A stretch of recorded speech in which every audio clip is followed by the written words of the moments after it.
ఛత్రపతి శివాజీ జన్నత్ చేరుకున్నారు జనా. ఆ దక్కన్ని మన మొఘలాయులు దక్కించుకోవడం ఎంతో దూరంలో లేదు. మరాఠాల సింహం లేనప్పటికీ తన వేటని చావా కొనసాగిస్తాడు. మరాఠా సామ్రాజ్యానికి వ్యతిరేకంగా ఎప్పుడు ఆలోచించినా చీల్చి చెండాడుతాను.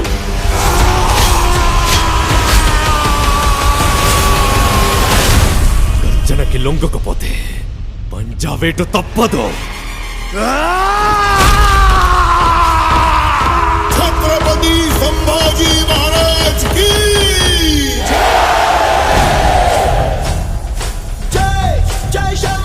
ఈ యుద్ధం స్వరాజ్య సాధన కోసం చేసే యజ్ఞం. ఆ మహాదేవుని సాక్షిగా ప్రతి పౌరుడి సంరక్షణే మన లక్ష్యం. స్వరాజ్య స్థాపన సాక్షాత్ ఈశ్వరేచ్ఛ.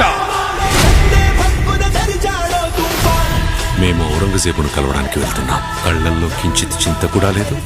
భోన్స్లే వంశంలోని ప్రతి మగవారు ప్రళయంతో సమానం. పర్వతాలే అడ్డుకోలేని ధాటిని కంకర్రాలేం చేస్తారు.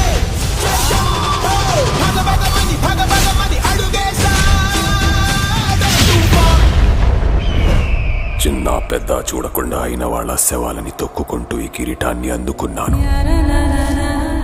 మేము మళ్ళీ ఈ కిరీటాన్ని ఆ పొగరుబోతు సంబా చావు కేకని హిందుస్థాన్ మొత్తం విన్నాకి ధరిస్తాను. కాషాయం రంగు ఎక్కడ కనిపించినా సరే ఎర్రగా మార్చి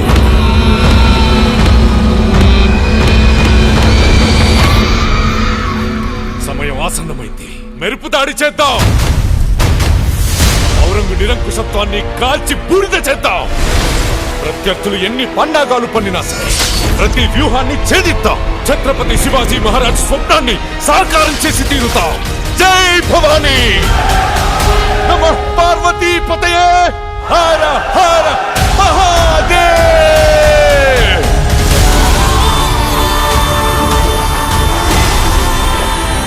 సమగ్ర మరాఠా సామ్రాజ్యంతో పాటు నేను కూడా ఎదురు చూస్తుంది ఈ రోజు కోసమే. మీ నమ్మకం మాకు తోడుంటే యుద్ధం కూడా ఉత్సవమే.